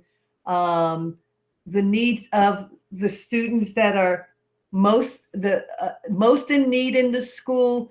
And there was something called the RISE, which is recognizing injustice and seeking equity. I would just encourage if folks to check it out. It's because it's informative and maybe will help us really look at our budget in terms of a process. And so when we talk about if we're going to make increases to opportunities that are going to support our staff, that's an area we can focus on. If we're going to develop opportunities that will focus on our most needy students, that's an area we can focus on, and so on and so forth. So that's a suggestion that I have. And as I'm meeting with Larry and David and Jamie and Colleen, we are trying to look at that. We are trying to look at what are we going to do here, and who is it going to affect? Our teachers. I know Larry has done it and has tried to do a really good effort in trying to provide software and programs to help teachers sort of do what they need to do. But so I just think that that's something that we may want to think about as we move forward. And it may be a good template, because someday we're not going to be around, but it may be a good template for board members in the future to really sort of focus on where is it that you want to, how is it that you want to use the monies given, to support students' education in the community.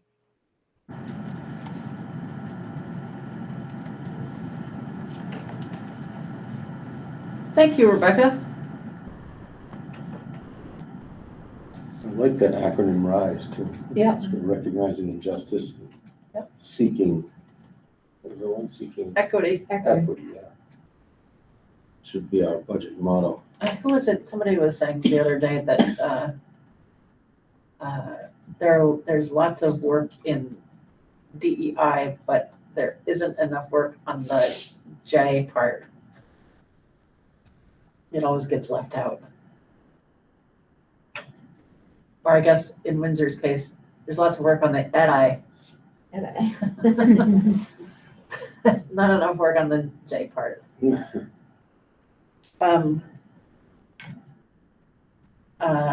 Does anybody else have any thoughts about? Nancy, I see you. She's there. I'm here. No, I don't have any thoughts. I'm not quite sure how to do what you're asking us to do right now, to talk about the budget philosophically. So I'm just listening to hear what other people need to say. Well, I guess part of the thing is that I'd like to talk about how some of these initiatives that we've been talking about, like the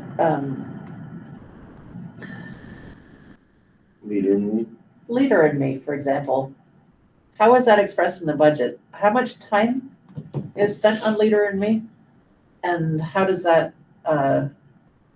what does that actually look like in terms of numbers? Do you think we could break down some of those, Different programs. So I have a question. Is Leader in Me only for our district, or is that an SU SU, program? right. It's an SU Right. initiative. Yeah. So that's where there's a lot of, I don't know, gray area uh-huh, when we talk about our budget, because a lot of these It's a 20. topics that have been brought up are more, they're already in the assessment. yeah. So. Yep. I guess when it comes time to look at the SU budget, There'll be some we, of that. we yeah. can look at how is the SU budget supporting project, oh my Leader in gosh. Me, Yeah. Portrait of graduate. Yeah, portrait of a stuff. graduate, anti-racism curriculum. anti-racism curriculum, those are all going to be, But it still has costs in our budget. I mean, we still have hours that we're paying the teachers for to go through the training. And, I mean, that's not from the SU budget, that's from our local budget. That also would be dictated by the master agreement. And if we did training that was outside of the master agreement, that would still be managed from the central office. Does that make sense? No. So we did curriculum development last summer. Uh-huh. There was $20,000 that the SU board voted for curriculum work. And so that was managed from the central office. All that work came through the central office. The stipends were all paid through the central office to teams from all the buildings. Uh-huh. Yeah, but right So now we do that's- have, like our afternoon slots are coming out of our local budgets where we're paying staff, right? So that 45 minutes that we're supposed to be focusing on Leader in Me every Teacher leader Wednesday, stipends. that kind of stuff. I mean, so that is a part of, I think, the discussion. So it is blended, It's right? coming out of local. You can't really some pull of the it. two apart. But I think like Amy said, it's linked. It's hard to pull it apart, but I think we're gonna do some of that when we look at the SU budget, but I know what you're trying to say, Elizabeth, and it's kind of like, how do you sort of go at this programmatically rather than just fiscally, right? I mean, Well, and that's wrapped together, but I feel like we each year, okay, wages, benefits, yeah. wages, benefits, we don't, for example, well, we look at wages and benefits and then we trim. We don't look at wages and benefits and think to ourselves, our music program needs to be bolstered here. How can we Help with that. Our music program is falling apart. I mean, as school board members, we don't even know if the music program is falling apart yet, unless you offer us the information. We don't know how many students are involved in that. Or, the drama, or whatever, or the football team. We don't have any idea how many students are participating and whether there's actual need there. And that information doesn't float its way all the way up to us. And it should, I guess that's what I'm saying. Is that when we have needs for things like lights on the football field, it's lucky that we had somebody advise us of that, because we wouldn't necessarily otherwise know about it. That's what I mean. Rebecca? I wonder if part of the gray area is also because as a school board, maybe our goals need to be connected to the, in a more general way, but in a way where that can be broken down to what the school is doing. Right. Right. Davis? Do we typically conduct any sort of needs assessment as we're going into budget season, just to identify some of these areas where we could make a difference? No, we typically don't. What we've done in the past is we have received the budget from the administrators with incremental changes, and then we either say, what's this number for? And say that's way too high, or things like that. We get the budget handed to us without our input in advance of the budget. Our input is usually reactive. So that's the thing, that we don't say, let's turn this whole district into a fly fishing district and have all of our curriculum devoted to fly fishing. And how much would we need to make this thing get off the ground and so forth? Rebecca, I see your hand.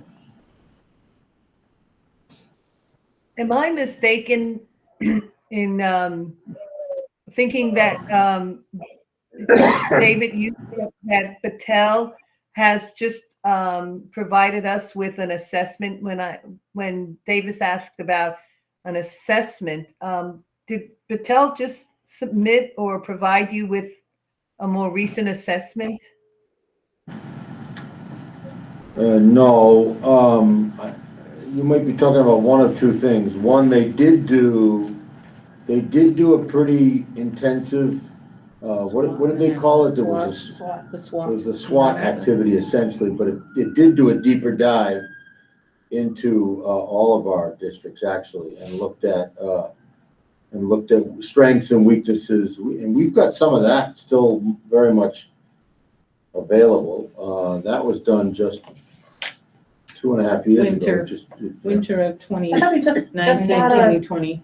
we didn't just get a final report? We did, It was Two just a weeks ago? final so you got updated. copy of the strategic. Yeah, that's what I was gonna say too. You got a final cleaned up copy of the strategic plan. I mean, the strategic plan was based on our needs assessment and that SWOT analysis. So I mean, that strategic plan is what should be driving our work. And I think that's part of what Elizabeth was saying. I mean, that's where we're talking about, the space-based, the place-based work, the integrated work, the flexible pathways work, so all that's woven in there. I think the problem is we've never really had a good way. The administrators, we talk about it all the time, and we prioritize, but we've never had a good way to get the board in on those earlier discussions, because usually the budget season is moving so quickly. And then, to be quite honest, what really happens, less so in Mount Scottney than the other two districts, but it does happen here as well. We get to the point where we get all the data from the state, because remember, it's a statewide, tax rate essentially. And then we get all those numbers from the state, and then we get a tax rate. And that's usually when we say, oh my God, or the last couple of years from Mount Scottney, and rightly so, because the merger did happen, the tax rate has either gone down or it's been stable. I mean, but that's what generally drives the budget. And I agree, it would be nice if you could do it programmatically. What parts of this budget support, Leader in Me? What parts support trauma-informed instruction? What parts support staff health and wellness? And what are the investments we said we would make in the very, Right. when we merged? What are the investments we said we would make? Which Yeah. They do exist. Yeah. And they were based on savings. We said we would reinvest the money that we saved from tuitions into these programs. That's why you, So what is that that's gonna why look you like? have the surplus. That's exactly right. Yeah. Matter of fact, I recall the estimate was around 900,000. Yeah, it was. So it happened. Yeah. You've got that money, but I think, certainly the wish list is a start, but then really looking back at that strategic plan and saying, where are we gonna go? Because that's, Right, I think looking at the strategic plan Yeah. and seeing that, but also if we could get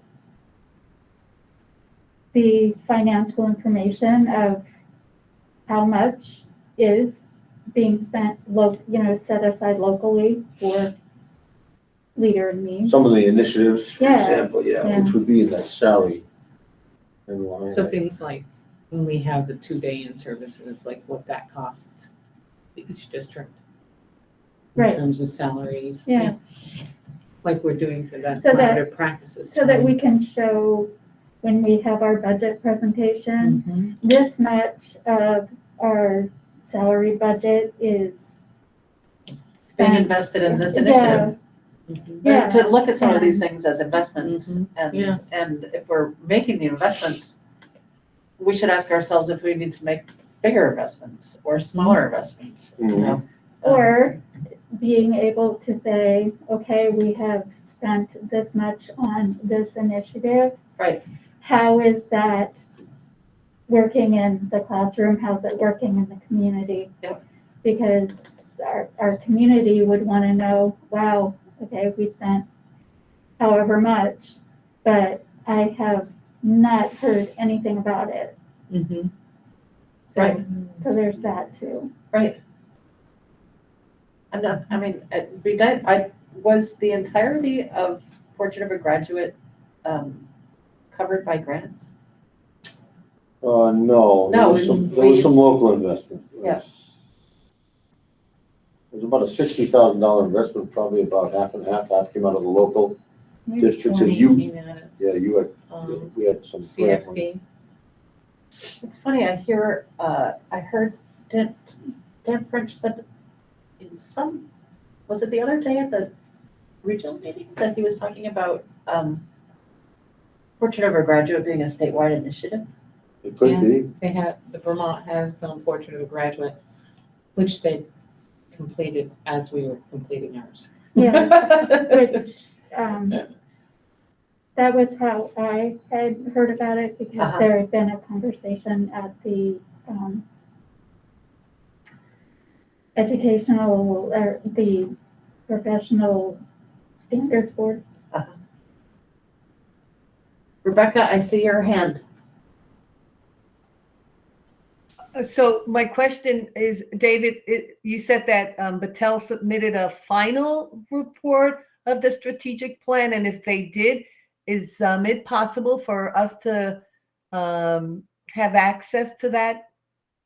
Yeah, he sent it out at the end of the last SU meeting. Yeah, it was a cleaned up, basically it was a cleaned up version of the plan without all the notes and sidebars and comments. And it's on the website now. You can find it right under About RSU. You go to About RSU, which is right on that front page, and you can find it. I can send it out again though to everybody so you can see it. Yeah, so that's the cleaned up version of it.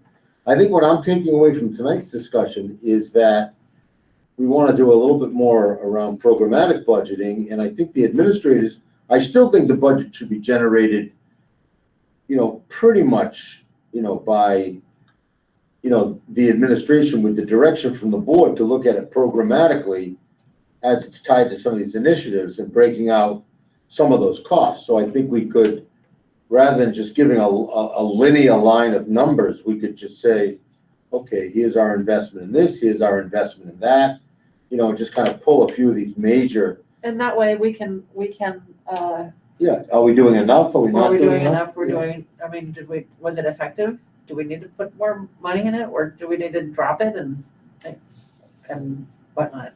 I mean, I think that would. Yeah. I think that would be healthy for everybody. And I know it would be more work, but I do think it would help the board to make more informed decisions.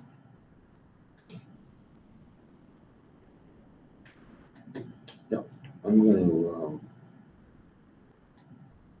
make a note.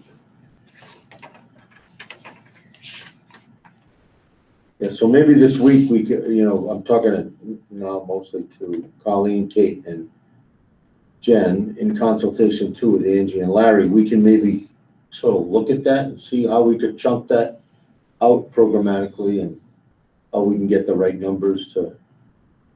I mean, it's the year to do it really, because because of the surplus, I mean, we're not gonna be under this intense pressure to fix some exorbitant tax rate. I don't think so. I don't wanna jinx us, but I think this would be the year to be a little bit more programmatic about looking at those things.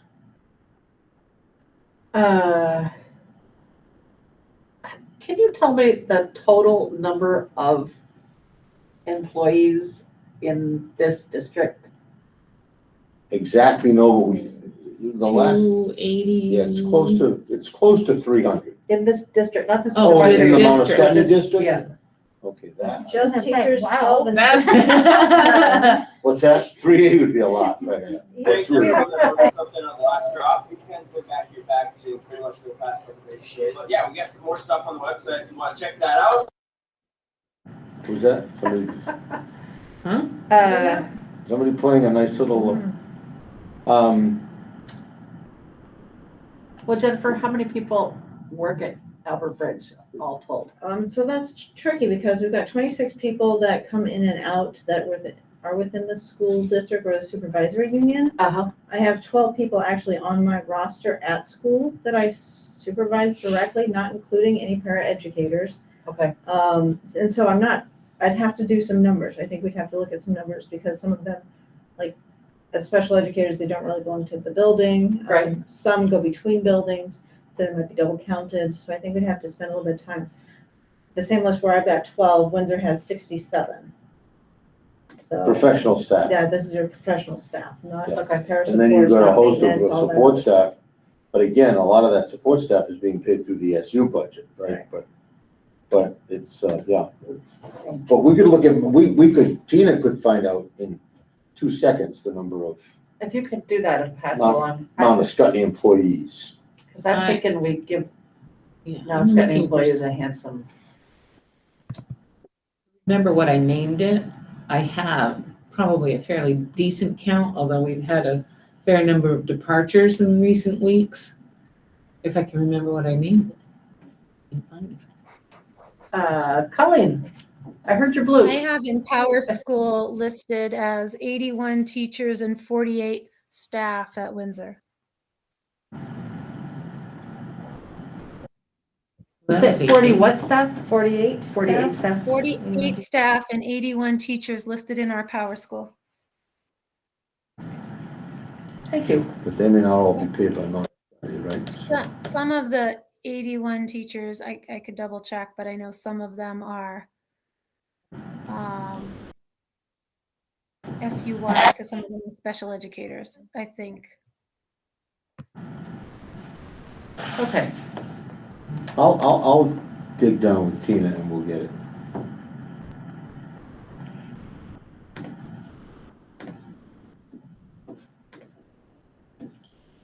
Okay.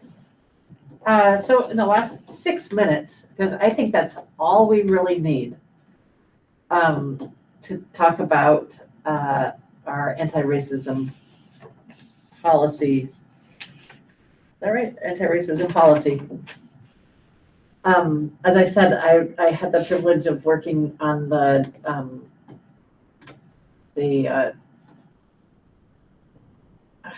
AQS, thank you. Educational quality standards. And those are coming along really pretty glacially slow, actually. But hopefully they'll be done by the end of this school year. As far as our policy goes, David, do you want to talk about, we're having the little group that we've been working with, the task force, is meeting, our small group is meeting on October 18th. When is our next big small group? You mean the next that when we broke into small teams. Yep. Each team setting their own time. Yep. Then when's the next meeting of the full group? Yep. I don't think we set that yet. Okay. We did not set it, but it'll be, I'm hoping it's the end of October. Let me see, maybe we did set it. I'm gonna look and see. I do have I to think it was report on November. the, You think we moved? yeah, we did move it to November. That's right. Let's look and see. Um, uh, I did reach out to our select board, and they would like to meet about setting up a partnership with our school board. So that's good in progress. Did we decide who was going to be the liaison with the Windsor Jedi Committee? Amy can't do it. Yeah, and no one else. No one else At can do it. our last meeting, no one said, ooh, let me. What should we do? I do it. Would you like me to do it? I can do it. I just can't do it. I can do it. Do you have to be from Windsor? I don't think so. No, that committee was actually formed pretty explicitly to involve folks from the surrounding community as well. So, yeah, it doesn't matter if you live in Windsor or not. Are you interested, Nancy? I think it was a day that I absolutely could not do it, but now I can't remember what day it was. But Thursday. Days at 6 or something, or 5:30, or and what it day? was Thursdays. Oh no, I can't do it on Thursday. Sorry. That's why I can't do it either. I'm just going to pull up their schedule just to see. It is Thursdays, but I think it's a couple a month. So I'll just get that up. So that info.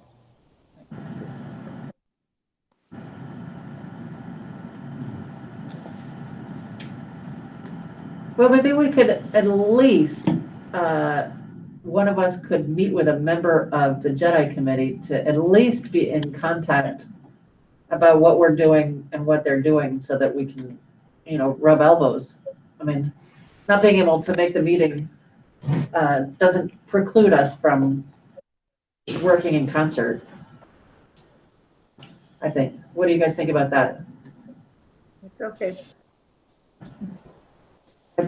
Let's get my hand down. Is there anybody who would like to do that? Nope. No. Okay, I'll do that. I'll coordinate with both the West Windsor Select Board and the Jedi Committee.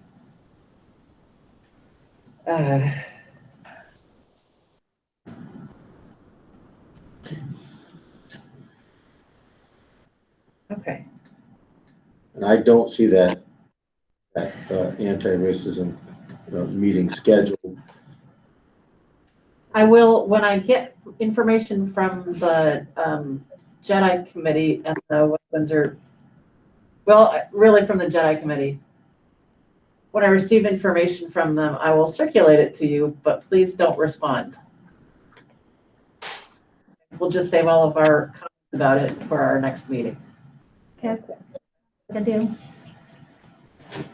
And okay. Look at the time. Well done. Yay. Perfect. I am going to go through the roster to ask, I'll take a motion. Actually, Angie had one quick Oh. question. I'm sorry, Angie. One quick question. I had one quick question about the forum for recovery in our PESER 3. Yes. Community forum. I Well, think we I wanted think to schedule a. We said we were gonna do 4 forums a year. And this is our This second could be one, so one of them. November, I think should be our first one. What date? I don't know.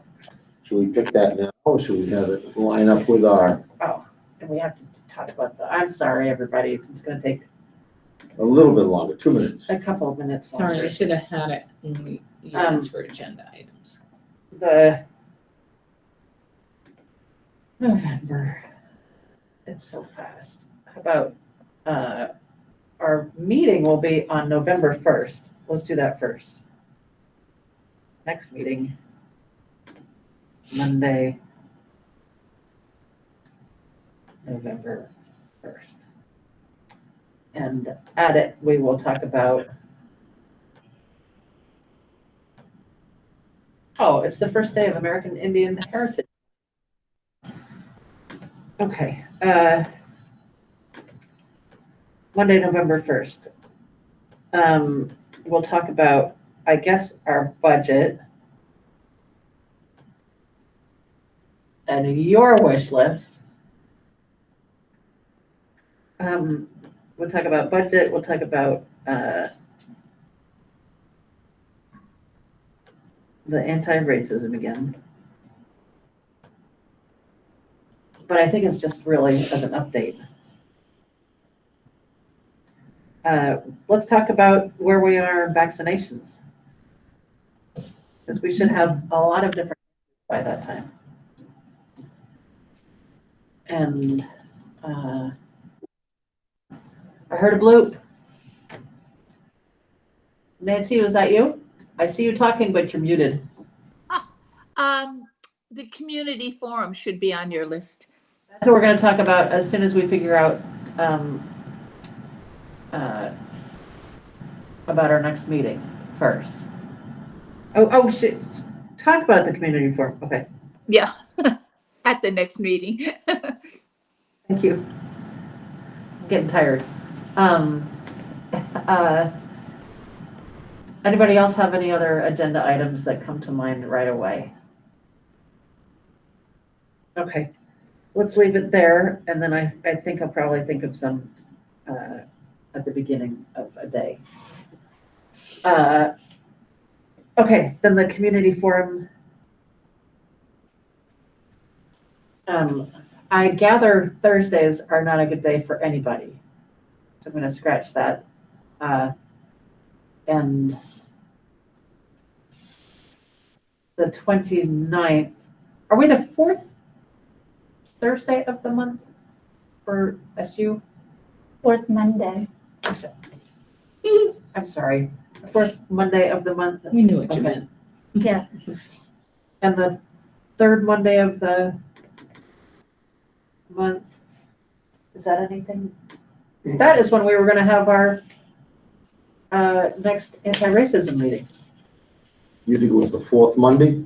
Yes, because I had it as the same day as the hip hop nutcracker performance, which starts at 10:30. Well, actually, the 4th, Do you mean the 3rd Monday? That's the 15th. because the 4th Monday is the SU meeting. SU meeting. You're talking about the 3rd Monday, Elizabeth? The 3rd Monday is actually the 15th. The 3rd Monday I is believe that is. the 18th. Is it the 18th? I think it's the 18th. Yeah, it's the 18th. I'm looking at the wrong month. And there's Oh. October, right? And there's No, not. I'm talking about November. Oh, you're into November. Yeah, Okie dokie then, hold on. Did we really push the anti-racism on Yeah. that far, do you think? yes. You might be right. Because I made, when we set the date, I made a plug for the hip hop nutcracker I remember that. performance. Somehow, we didn't actually put a date in the anti-racism, but what we're trying to do now is find a good forum date. Yeah, so what about Monday? When is Weathersfield's meeting? They meet they're on Tuesday, and they're Okay. the second Tuesday. Okay, so what about Monday, the 8th of November? Is that a holiday? Let's Is see. that Veterans Day? Or is No, Veterans Day the is the Friday? 11th. Okay. Yeah, the 8th could work. The 8th could work. Should we block out the 8th? Yep. Okay, and And Angie will Angie and Brittany will get it set up, and then we'll So is that good, Angie? Yeah, we figure about an hour. Yeah, And Yep. it's, you know, that basic process of, right? and we have What several we did in ways, paper, we're gonna do Yep. virtually. and we have a excellent, so. good way to get the ad out to everybody, just as long as the board has it blocked off in their calendars. What time did you decide? 6:30. So do you want me to send a little invite now just to hold the spot? Yeah, Mhm. also for the first. And the first two, right, we'll do that. Where will it be? Virtual. Virtual. All virtual? Oh, okay. It's on Esther, right? I think all of the forums will be virtual Esther because we get a 3 better is for- turnout that way, actually. That's your 3. Okay. Um, Would it be too difficult to do a hybrid just so we could maybe capture some folks who might have difficulties with the virtual access? That's a good question. It might be do tough, that. but we can think about it, yeah. Actually, if we have a quorum of board members, then we have to have one person here anyway. I think It we might, if there's nothing else going on there, I wonder if we could use the Welcome Center for this. I know Windsor on Air has been working on setting up a hybrid meeting, a more permanent hybrid meeting tech setup there. So that could be a possibility by that point. Great, if you could look into it, that would be wonderful. Will do. Okay, so now I will take a motion to end the meeting. So moved. Okay, Nancy and I'll second. he seconds. I'm gonna change. Now, Nancy, how do you vote? Would you like to end the meeting? Aye. Davis, Aye. Bill, Aye. and let's see. Oh, Rebecca, Aye. Amy, Aye. and I am I. So thank you, everybody. Thank you for your time and your intellect and your heart. Bye for now.